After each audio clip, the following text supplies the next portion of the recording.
1.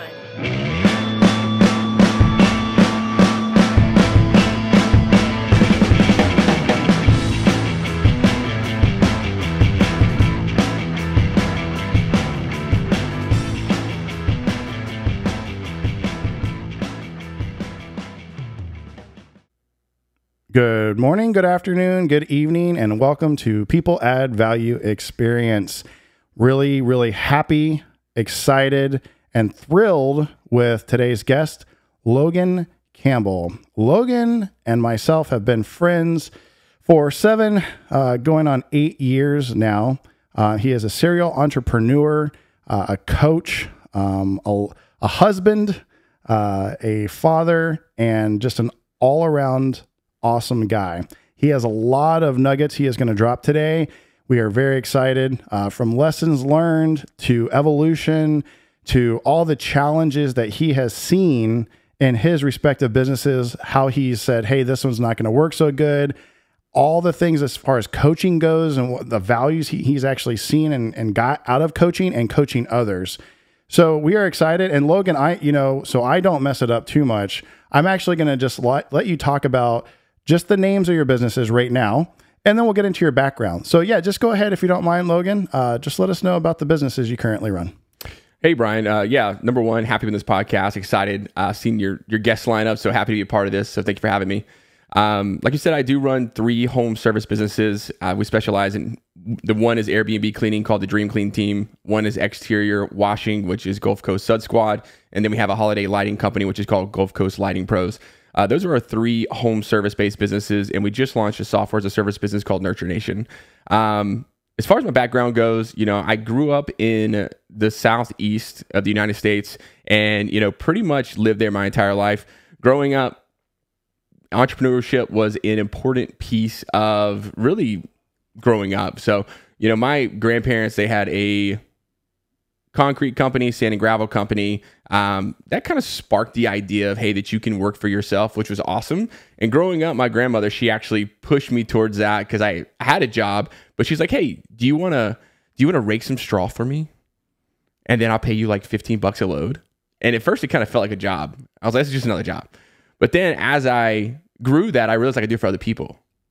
So that kind of sparked that interest of, if you have this service, if you have this thing that you can do, you can offer it to other people.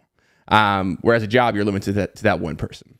So that's really what sparked the idea of entrepreneurship. So then ended up going to junior college, played high school basketball, went to junior college, played basketball in junior college. And then I finished up at UWF for 1 year. I played basketball there as well. And then from there, started my journey into employment, working for others. But that's a little bit of my background up into out of college. Okay. That's fantastic. Yeah.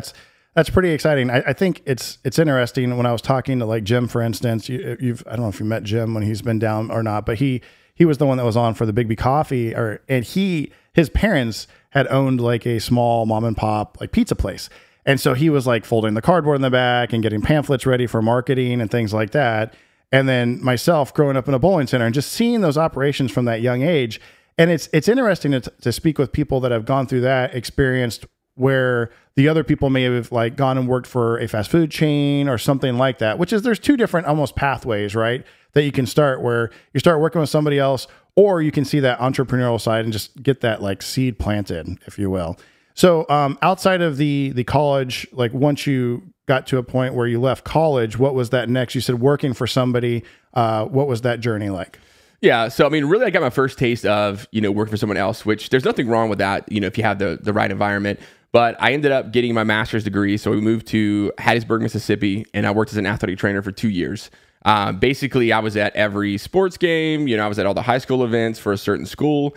And, when I was there, I was reporting to others, which was great. That job I actually really did enjoy. I loved it. But I moved back to the area. And by area, I mean Crestview, Niceville, Florida, the Florida Panhandle.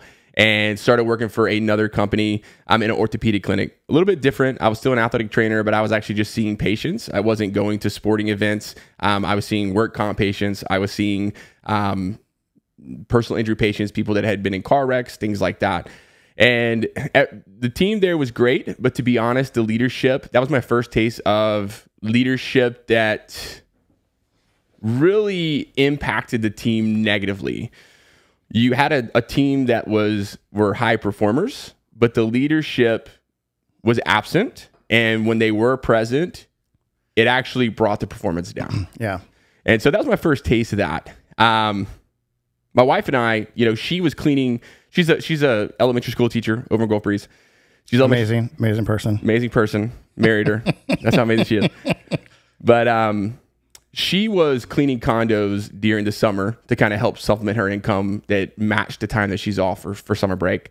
And so I was there with her one day cleaning condos and doing whatever she wanted me to do. And we were like, hey man, I think there's an opportunity here. This is kind of cool. Like, who's paying you to do this? Like, who's doing this? Mm-hmm. So we kind of started our own deal. And so we didn't have a clue about that kind of business as far as like running a business.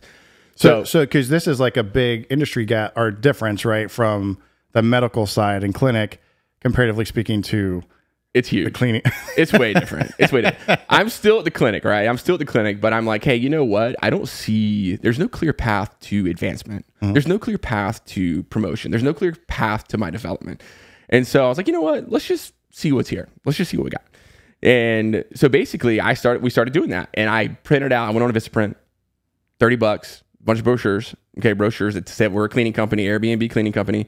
And I went door knocking to all the property managers. So when you did the Airbnb, did you decide, was it like sole proprietorship? Did you do LLC? How did you choose? And then what did you end up with? So we chose LLC, but now that we've got to the point that we are trying to save on self-employment taxes, we moved to an S Corp. Okay. But we did start out as an LLC. Okay. And we're still an LLC. We just choose to be taxed as an S Corp. And that just basically allows you to not have to pay your self-employment taxes like you do if you're an LLC. Gotcha. So once you hit a certain revenue, it makes sense to make that switch. Gotcha. So you did the flyers, you posted them out.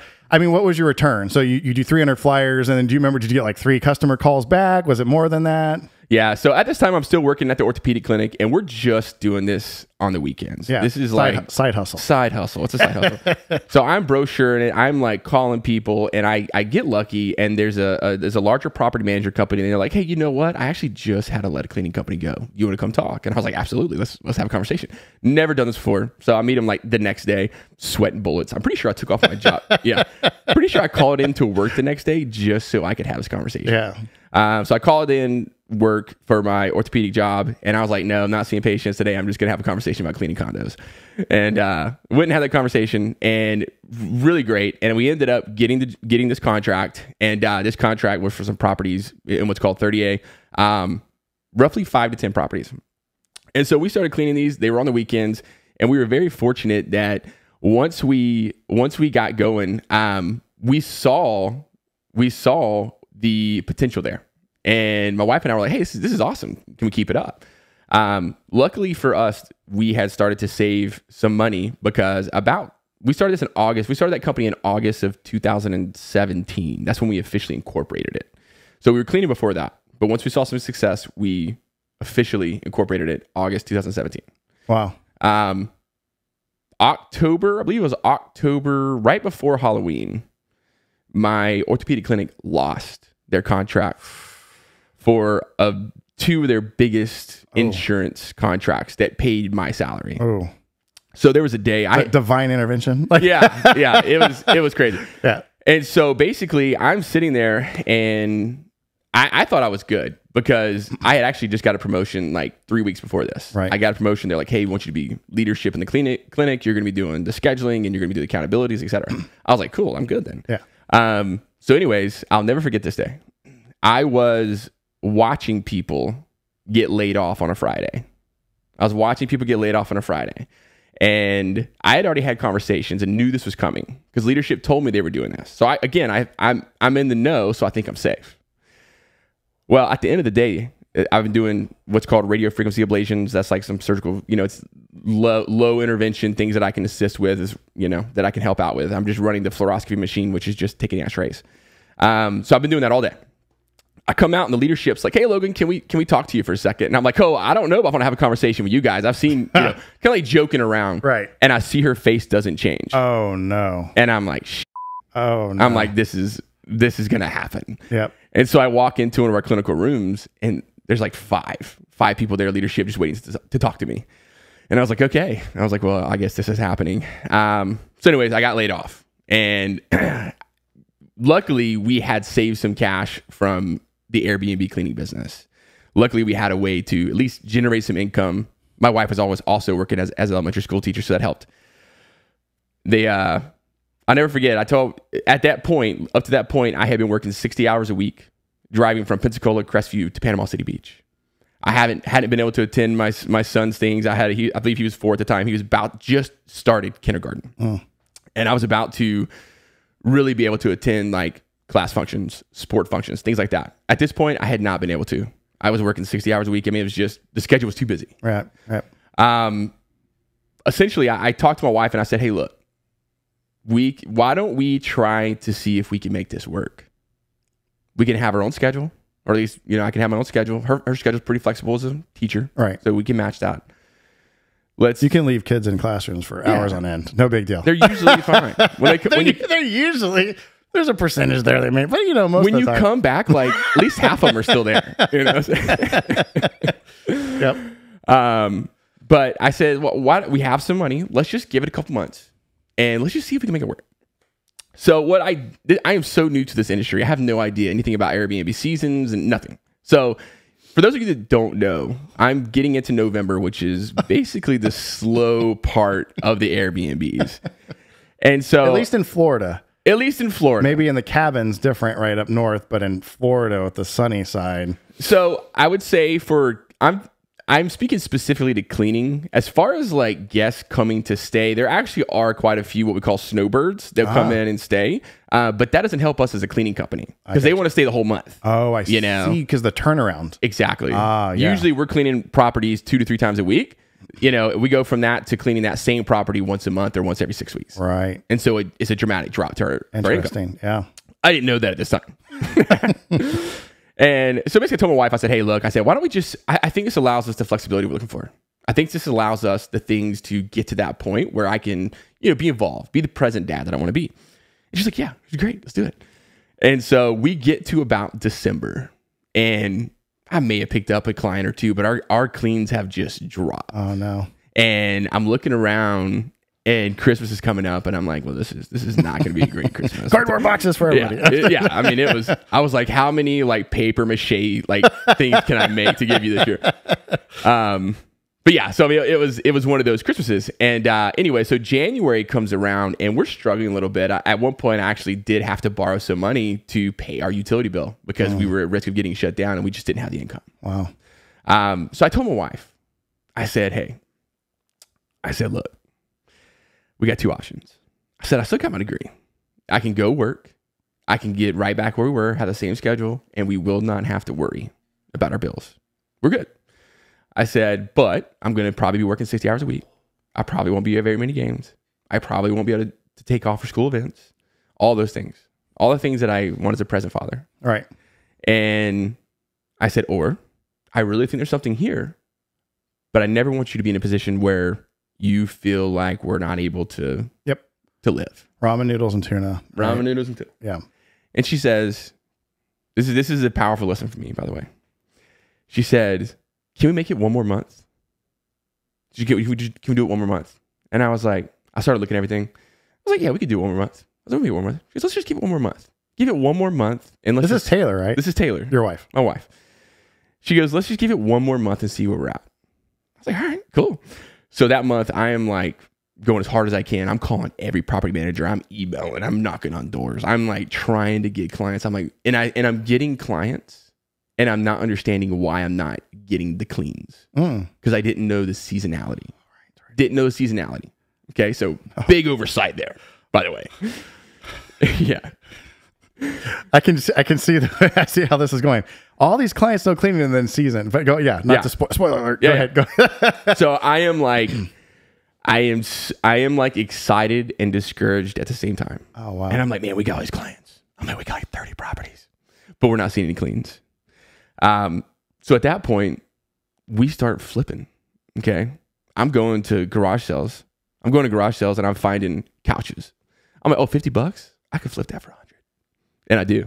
And so we start flipping stuff. I'm buying lawnmower. I bought a pressure washer, Bought it for $5, sold it for 100. That was big time. Yeah. Yeah. People there's literally like, I'm sure you've seen the YouTube videos that people do that for a living, and they're like 6 figures and above, which is crazy. I got this. I'm sure you watched him, and a lot of your listeners may as well, but Gary Vee is the one. Yeah. He's the one that he was like, garage sale hustler. And I was like, this is the way until we get there. This is the way.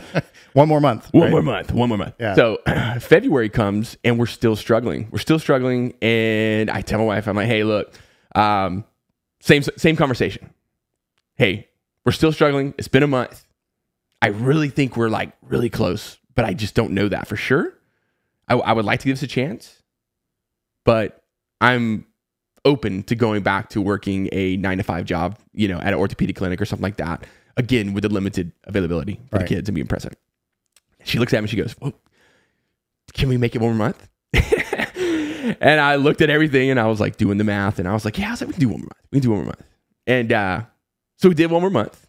March comes around and again, I don't know this, but it's spring break. So for those of you that aren't privy to the industry, that's one of the biggest months of the year. So we exploded in March, and all these little properties and all these property managers that we had been collecting, that we weren't getting cleans, all of a sudden we were getting those 2 to 3 cleans a week. Yep. And all of a sudden we could pay our bills again. Yep. And this is still just you and Taylor at this point. This is basically Chuck in a truck doing the job, right? Wow. This is me and Taylor. Me and Taylor were doing all the cleaning. We were doing everything. It was like Chuck in a truck. We were doing all the cleaning. And then we did hire 2 subcontractors to clean for us at that point, like when it got super busy. Right. And we were freaking out. Like we didn't know what we were doing. Like we were writing paper checks. We had 0 systems, 0 processes. It was again, Chuck in a truck trying to figure it out. Just out of curiosity, because I know a little bit about your background, was this post or pre-EMG?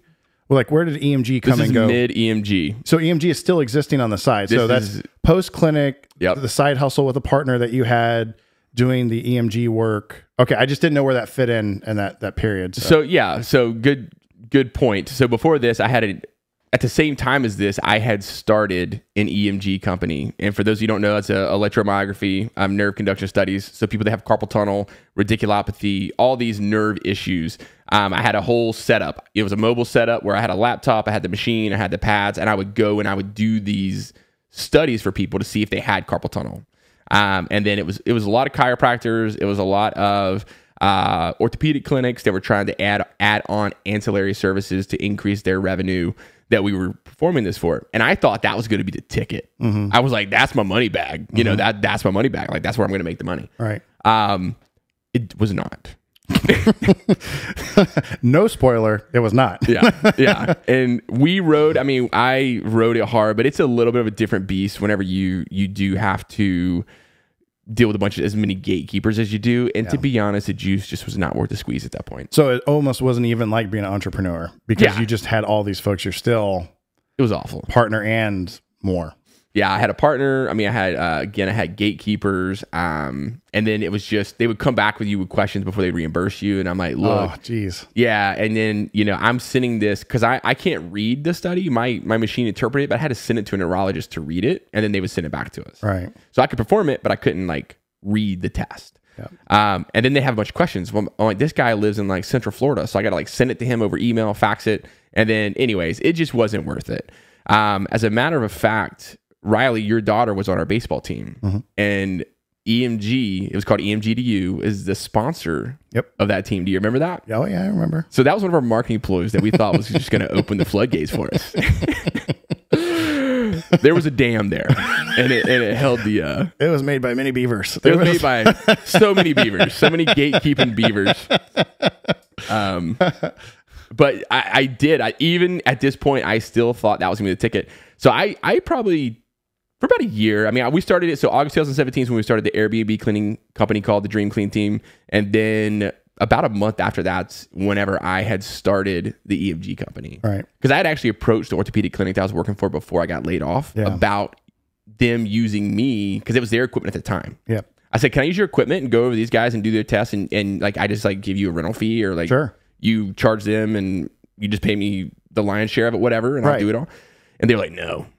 So whenever I got done, I had partnered with a physician assistant, a PA, and he's a heavy investor. Like he's very good at investments and opening up orthopedic clinics, urgent care. And we thought we were going to be able to get into that network and, utilize those guys. So he actually purchased the equipment and he purchased all that. And again, it failed. So yep. That's one of those situations where you can kind of talk about risk there as far as the risk word. Well, it's just interesting because I think it's important for people to understand that where you think there might be a very linear block, like if you picture a couple of blocks, right? Well, you have these blocks and they start and then they stop, but there's also blocks below that are intersecting at some point. So in other words, you have this long block that's the actual cleaning business that started and continuing to go in a linear fashion, right? Vertical fashion. Well, there's many smaller blocks underneath, one of those being the EMG that was not necessarily at the same at the beginning of the block there, started a point, went to a certain point, and then just stopped. But then you continue to have that top cleaning linear bar that has worked and continued to grow. So that's why I brought it up to show that sometimes there's a side hustle to the side hustle that may or may not work out for you. 100%. And I will say, one of the big lessons I learned is focus on one thing. And once you have that one thing really dialed in, that's whenever you can try to move on to a different service.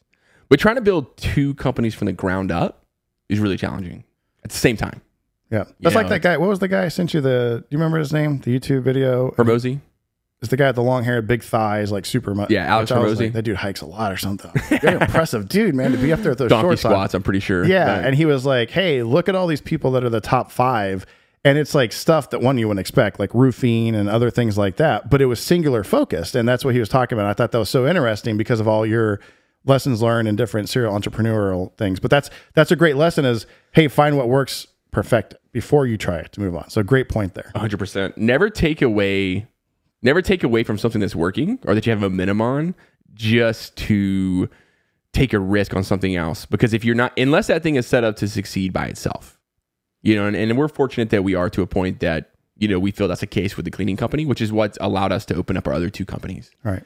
But at the same time, until it gets to that point, you really just got to focus on that one thing. I mean, that's a lesson learned the hard way there. Sure. So you left off on that. Sorry for the deviation, but I really thought that was important to bring up. So right now you hired 2 subcontractors. You're freaking out, had to write paper checks going into the spring break and or past that. So take us along on that journey there. Yeah. So, we kind of did a lot of shuffling at first because we had like a bunch of properties and we didn't have a bunch of properties because again, we were collecting properties and we didn't know the season was going to hit. So when the season hit, we couldn't fulfill the work because we were having like 10 or 15 cleans a day and it was like 3 of us. We couldn't do that. Right. So we ended up having to drop some contracts. And we got very fortunate that one of the contracts we did keep is a customer that's still with us today, our biggest customer, that has offered us the grace to kind of work through some of these challenges and continue to grow with us. But basically that customer, we started out and we had a meeting and they were like, hey, we want to give you 8 properties. I was like, give me 4. I was like, I don't want 8. Give me 4. And so they gave us 4. And then the summer was going on and they kept running into issues and like, hey, look, we're running into all these issues. Can you please come back? And if you want these properties, these new properties that we're having issues that I want you to take care of, you can have them moving forward. Just take care of it tonight. We could talk about that later. Sure.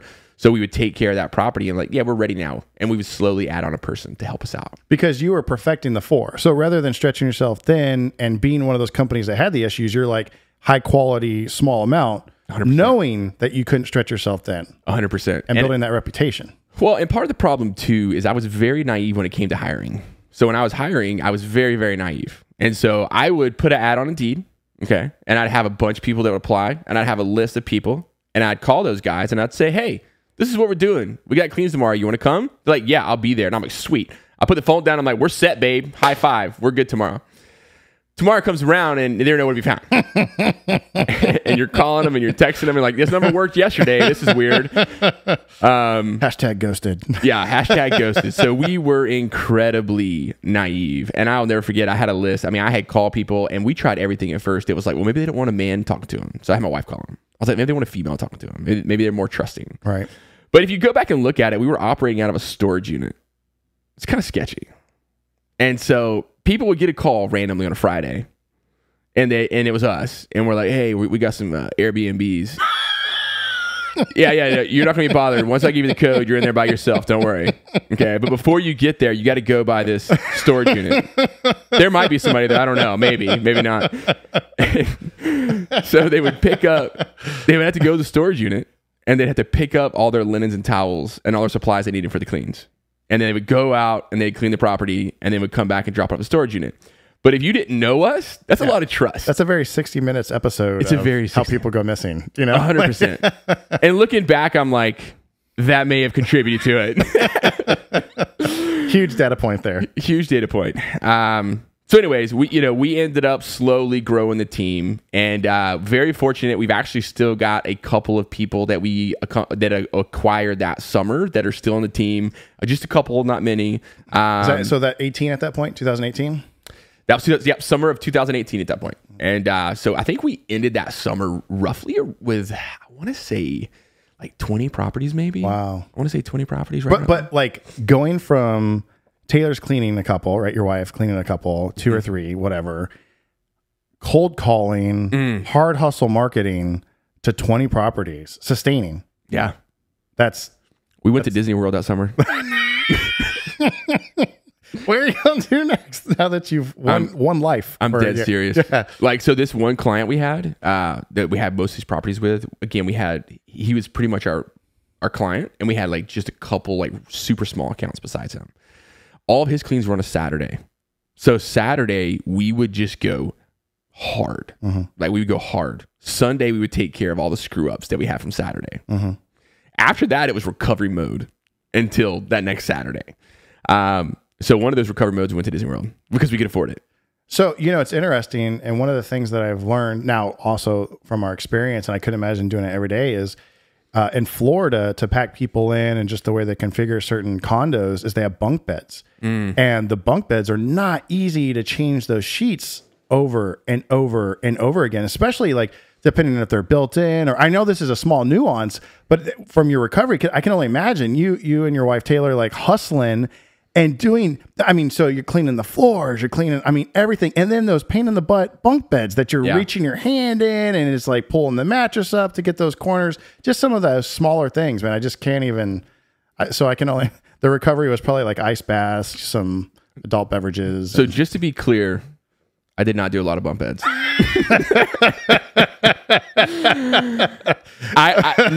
Not for lack of trying. But you've got about a 1.5 foot clearance from the top bunk to the ceiling. So it was not. And so people don't know because they haven't seen it. How tall are you, Logan? I'm 6'6". I thought you just reach your hand over. Yeah. I wish it was that easy. That was And the best part is some of these were custom bunk beds, so they had about 1/2 inch space between the mattress and the wall there. It was like you couldn't even fit your hands in there. You couldn't fit your hands. I couldn't fit my hands in there.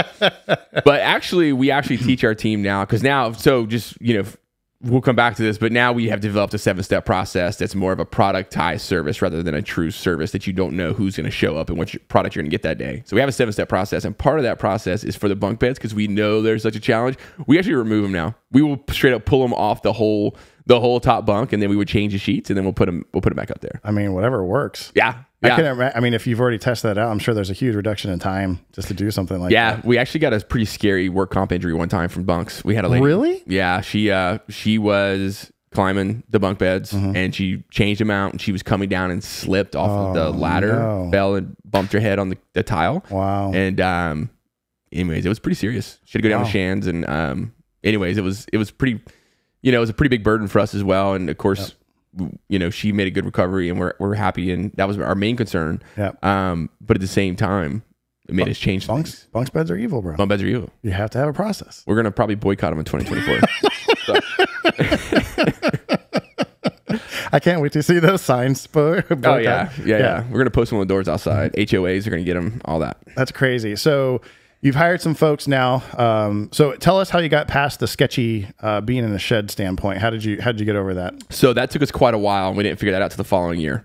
But just kind of fast forwarding, we kind of started to figure out a little bit of the seasonality. So we got through our first season, and started to figure out some of the seasonality. And we were in a better place where I was like, hey, we need this.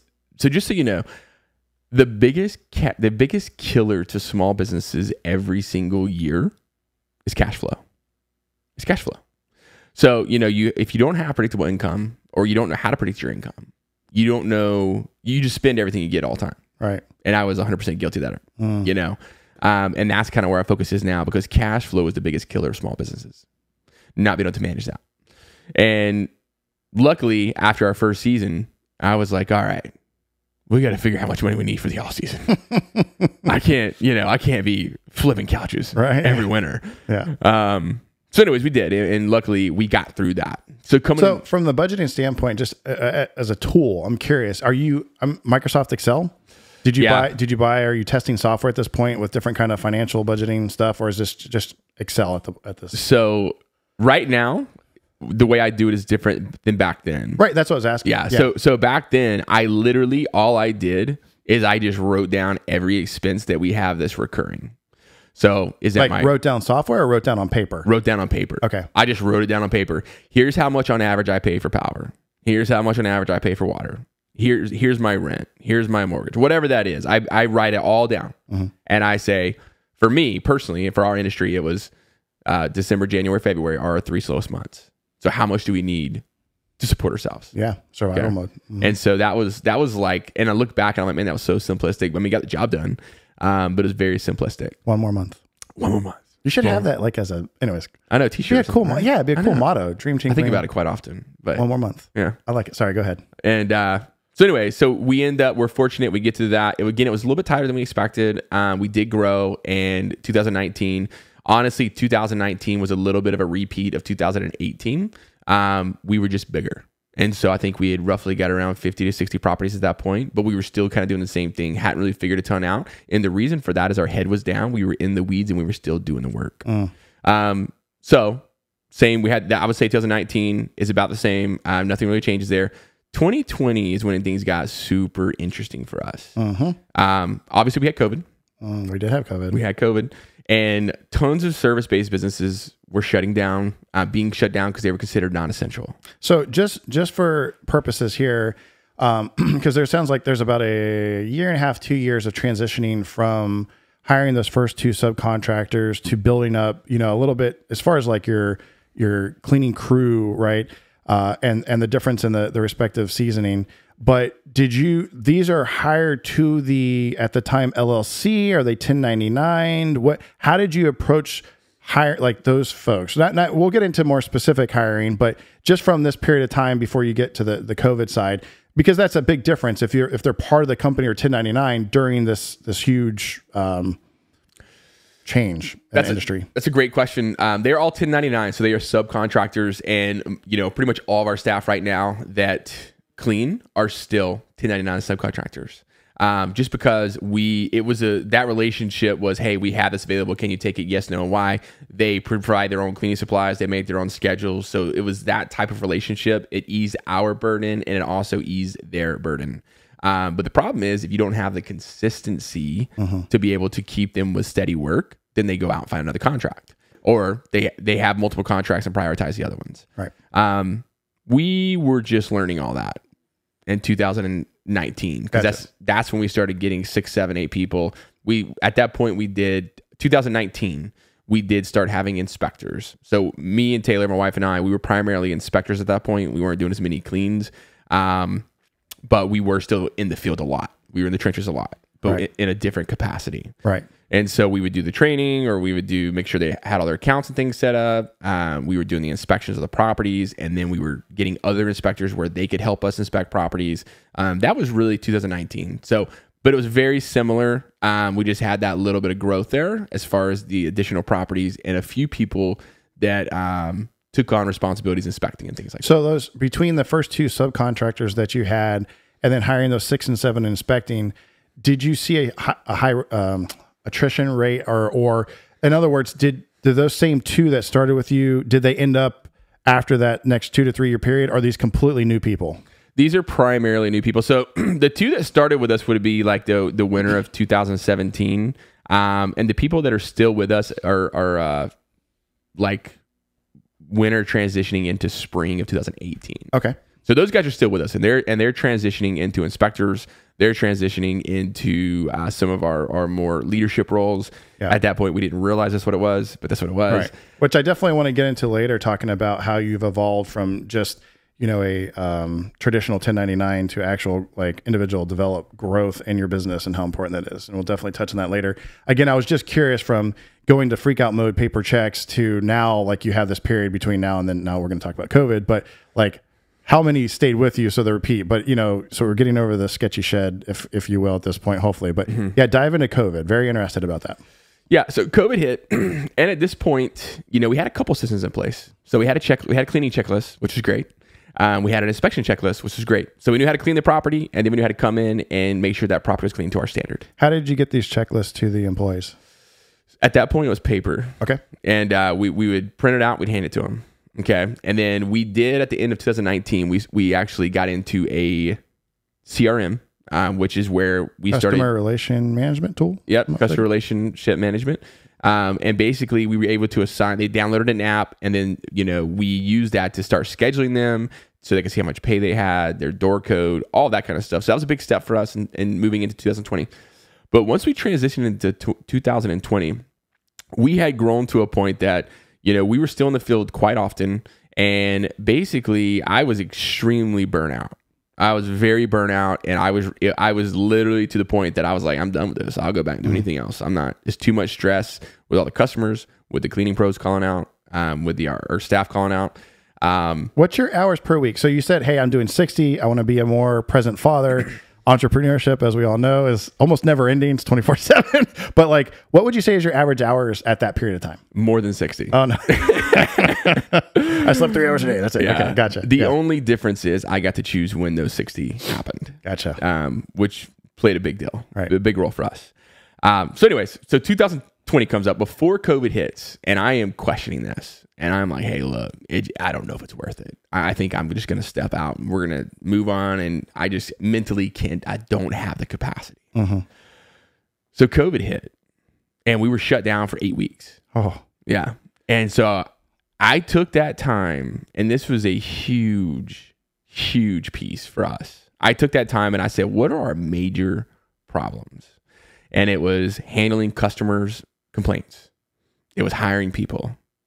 It was getting the information to the team. Okay, those are the three biggest things. And I found this tool, and it's called Zapier, and Zapier. And what it does is it allows different tools to talk to each other. So you can kind of connect any software to another software. I mean, it's crazy what you can do. So what I did is I was like, hey, I'm gonna automate the crap out of everything I can for the next 8 weeks, and I did. So that was the beginning of my hiring, where I said, okay, you know what? When somebody applies, I'm not just going to call them and take their word for it. I'm going to make them fill out another form. So they apply, then they get texted a form automatically. Oh, wow. And that form's going to just be some basic questions. I don't even care about the answers. I care if you did the form. Right. It's a weed out step, right? Yep. So they fill out the form. As soon as they fill out the form, I say, hey, I want to have an interview with you.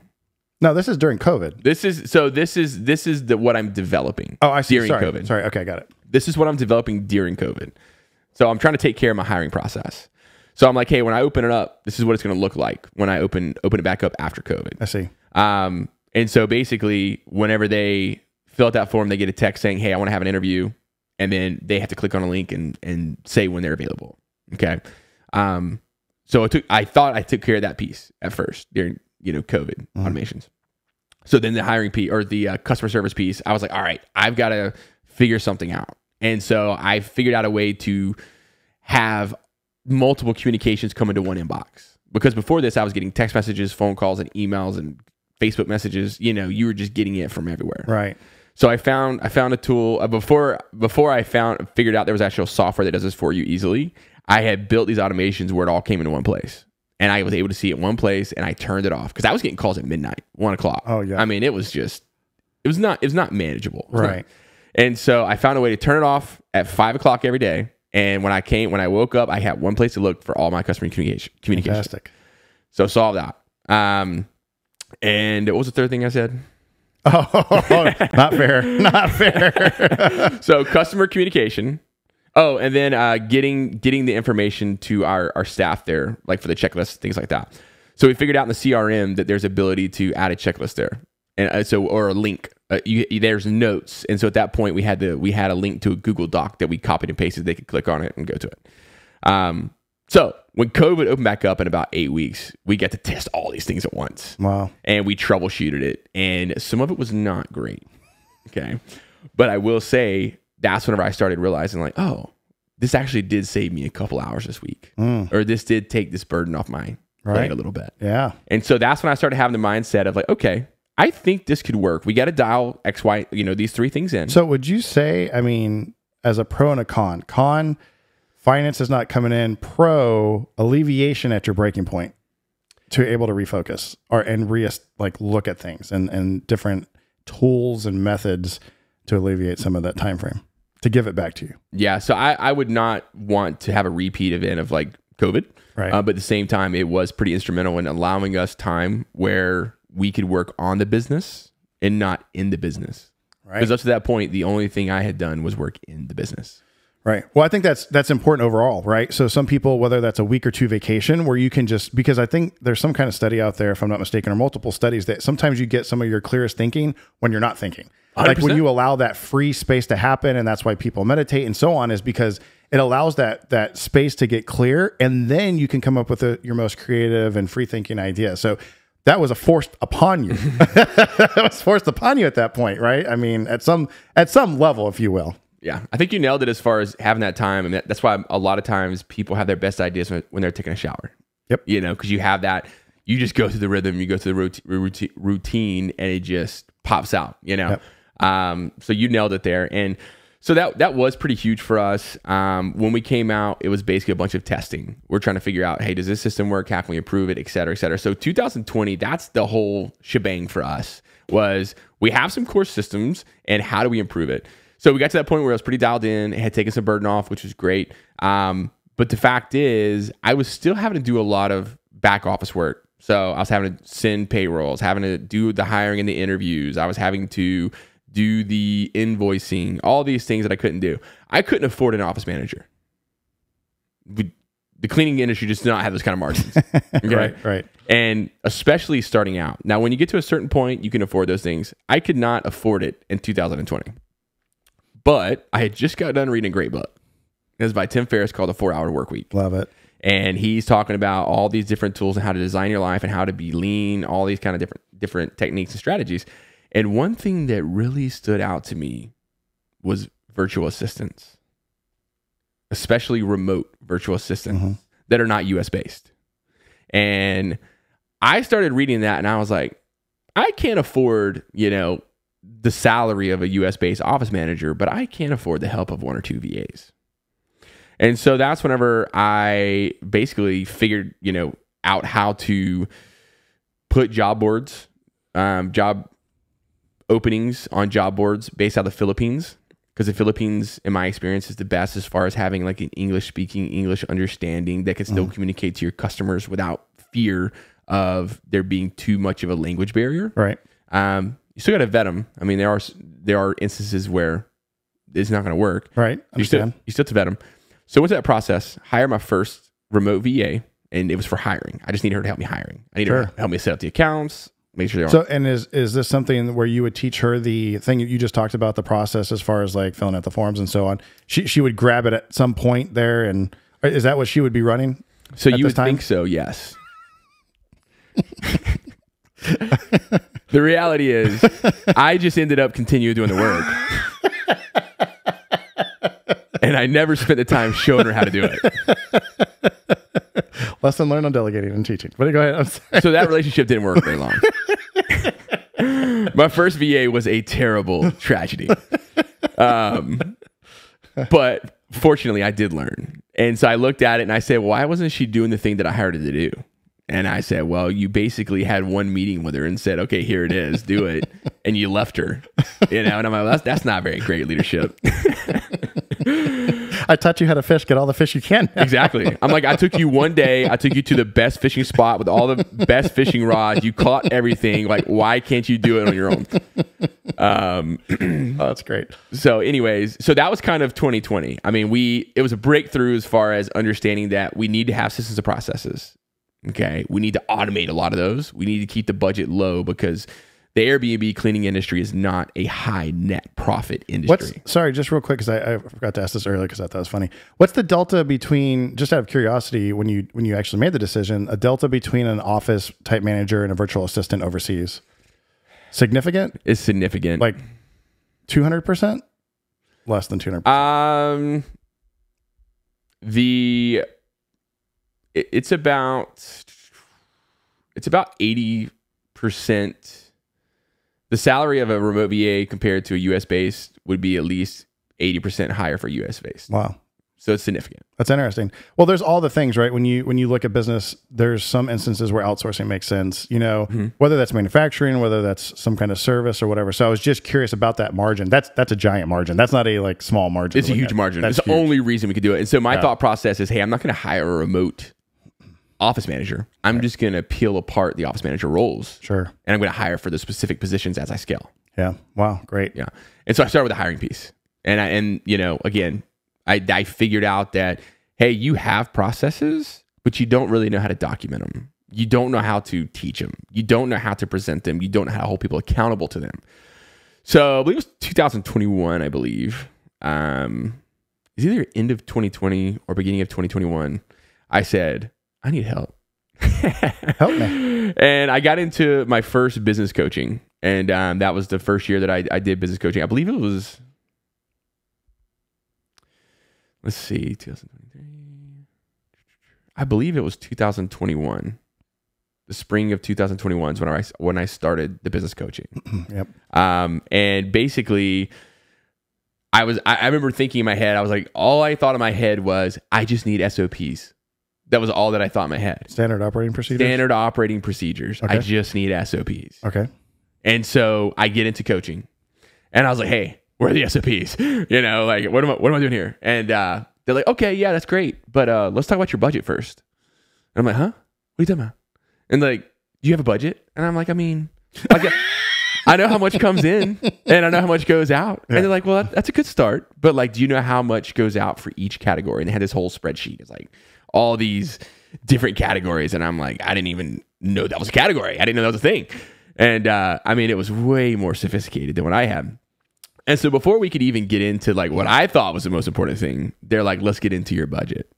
And so it took probably 2 months to dial in that budget. Wow. And understand what we're netting, what's going out the door, how to save costs. And so what drove you into that? I mean, you said, hey, I need help. Was it because, did you hit like a plateau as far as, the revenue, or did you hit like, because we talked about the mental sort of break and then breakthrough, if you will, right?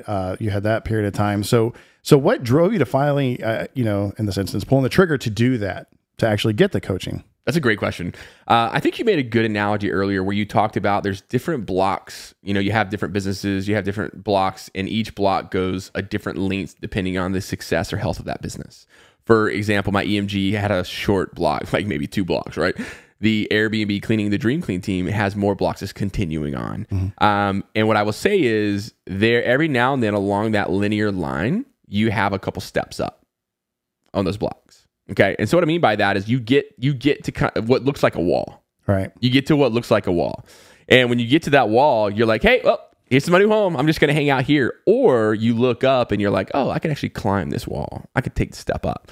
And the first one was, hiring people, I would say is just making that mental choice to hire people. The second one would be, identifying that we need to have processes, right, in order to grow. And all these things are growth steps. These are organic, steps. It sounds like too. Yeah. And it's steps towards growth. Mm-hmm. And so I know that if I stay where I'm at, I've reached my ceiling. So if I want to get to that next level, we've got to look up and take that step. Mm-hmm. And so at this point, we had just understood that we need processes. We had those processes. We sort of documented them, didn't really know how to document them, didn't know how to delegate them, didn't know how to hold people accountable. Mm-hmm. I read it. I mean, during this period, just so you know, during this period, I read a book a week. So since we started the company in 2017 up until probably the end of 2022, I read a book a week. Okay. Just trying to figure out how to get the edge, trying to figure out how to do this. And I just couldn't figure it out. At least not this very specific challenge that we were having. Hence the reason someday you will write a book, right, Logan? That's right. That's right. And so basically that's when I said, okay, I need to look up somebody that knows how to do this. And I was very fortunate. I remember it was a very significant investment for me at that time. Like it was not easy to come out of pocket every month for this program. I was very fortunate. I met my coach Ashley, with Breakthrough Academy is the name of the company, and they're home service based, or they're trades based coaching. And I'm still with Coach Ashley today. We still have our meetings, and she's been great. But basically, she's the one that was like, "Hey, budget, okay, got it dialed in. Then we can kind of talk about everything else." And they have a whole program, it's a 3-year program, to kind of make sure you have all your building blocks for the business. And so it took a while to digest everything that they had. Yeah. And I'm still digesting. I'm still not done. Sure. But taking that, and I'm like, oh, that's what a SOP should look like. Oh, that's how you hold somebody accountable. Well, that makes a lot of sense. It started clicking. And so basically, as fast as we could, we were implementing everything. Everything. I mean, and I am a big proponent in done is better than perfect. I am a huge believer in that. Because if you want things to be perfection, you will never do anything. Paralysis by analysis. Paralysis by analysis. Yep. So that doesn't mean that we put out a crappy product. That's not what I'm saying. But what I am saying is, like, if you have a process, you have a system, like, do it and then refine it. Right. But keep doing it and keep refining it. Sure. And so that's what we did. 2021, we built as many processes as possible. And really, 2021, that's when we made a big leap, because at that point, we had a small office in Fort Walton Beach, and we were running some machines there. And we just... What machines were you running? They were just washers and dryers, because we used to outsource the laundry. Okay. So like a wash, fold, dry service. We could not do that anymore. So we built our own facility, but we had residential machines in there. Okay. We have 4 washers, 4 dryers. And we put them in there, but they were taking so long. They weren't coming out as clean as we wanted them to come out. And it was just taking forever. And so finally we're like, okay, we've got some systems, we got some processes. The next step is we got to take a pretty big financial risk. And what we did is we looked at a property that had the utilities. And so for those of you who don't know, commercial equipment, certain types of commercial equipment, you have to have gas, you have to have triple phase power, you have to have certain types of utilities. Right. Okay. So we found a property that has those utilities. We got with the county, had no idea what we're doing, by the way, got with the county. Okay. And luckily the building that we were looking at, building this new facility that we could have move in this commercial equipment to get the work done, it was in like a zone that they wanted to add gas to. Oh. So it was a $22,000 project that ended up costing us like $2,000, because they were like, hey, look, we think over the lifetime of us running gas to this building, your other tenants that are in this building are going to use our gas, and it's going to be worth it to us. Wow. So it only cost us $2,000 instead of like 22. Wow. Yeah. Huge.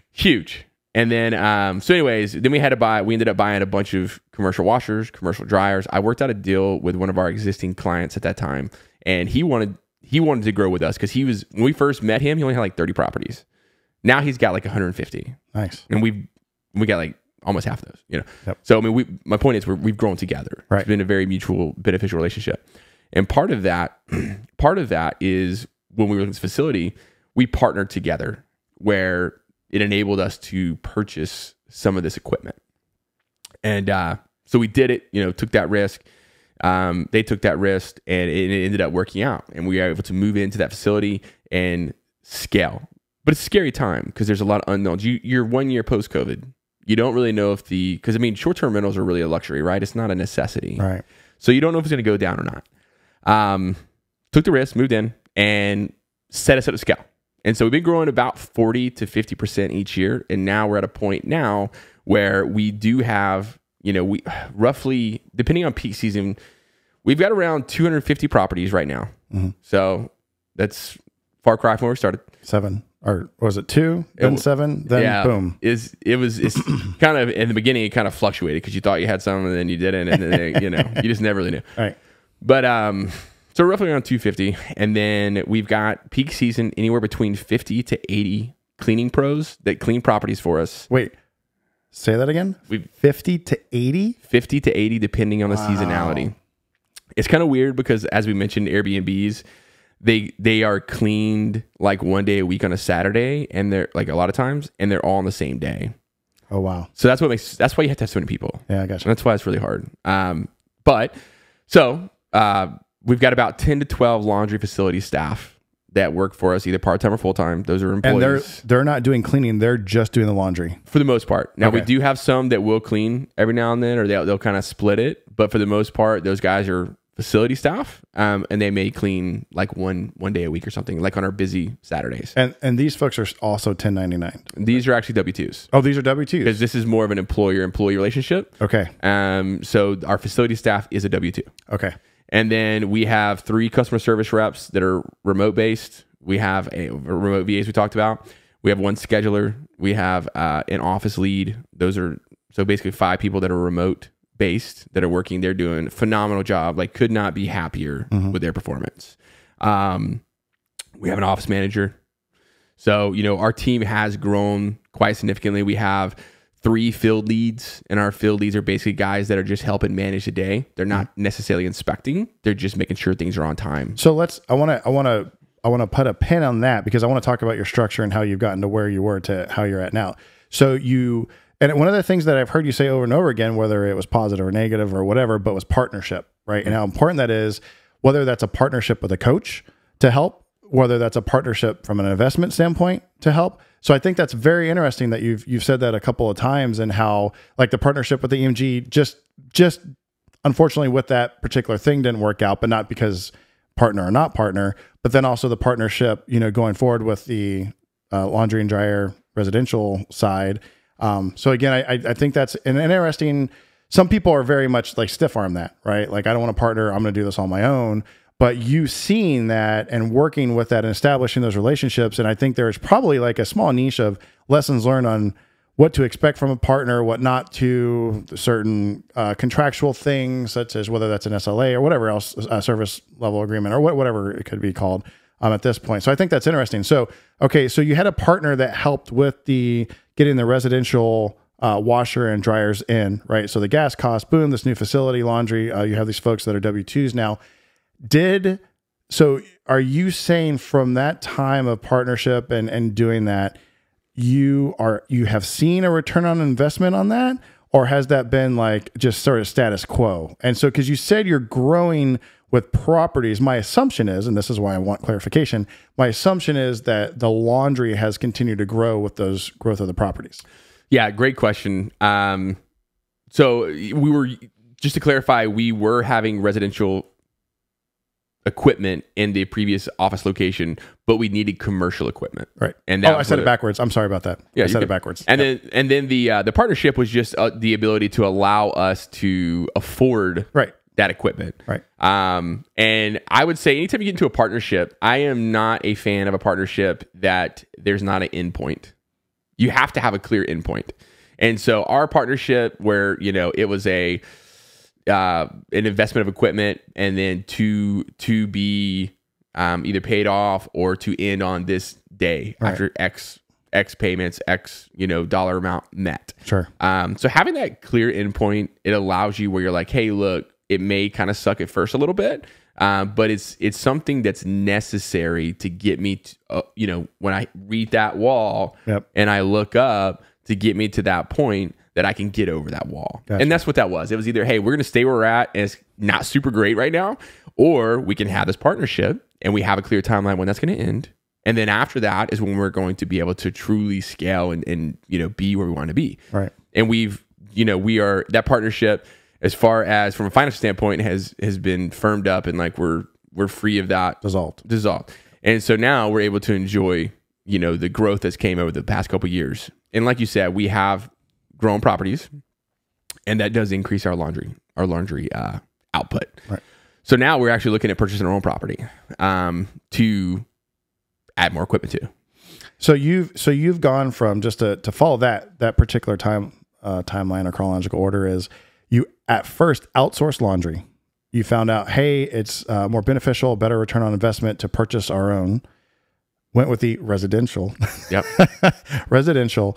Got to a point where, okay, I've hit capacity. I can no longer do that to meet that and or the growth that we see in forecast. You partner financially, get the commercial equipment, was able to pay that back. And now that's helping at this time sustain. And what you've just said is now I've hit capacity of the commercial. You nailed it. That's exactly right. Wow. So now we're looking at, we're at another wall. You know, what are we going to do? Yep. Do we want to go ahead and purchase that new property where we can have larger equipment, folding machines, presses, all that kind of stuff? Did you, just out of curiosity, is it only internal? Are you only utilizing the laundry services internal? If not, do you have external customers just using your laundry service? And if not, do you plan that in the future? So right now it's just internal customers. The only customer that is not internal is actually a cleaning company that works for the client that I just mentioned that we partner with. And we're almost doing that as a favor. Now we're charging this customer, but we're not really accepting anyone outside of our customers. Got it. Except for that person. And again, really just to acknowledge that relationship and appreciate that relationship. Gotcha. But we're not necessarily planning on opening it up right now. Okay. But I mean, there's potential in the future, but that's not part of the 5-year plan. But it's just interesting because that's literally could be its whole business on its own. Like people do that. 100%. Right. So that's super interesting. There's so many shiny things we can chase. If you are watching People Add Value Experience on YouTube, click the link on the screen for part 2. If you're listening to this on a podcast medium, please find part 2 in the episode list.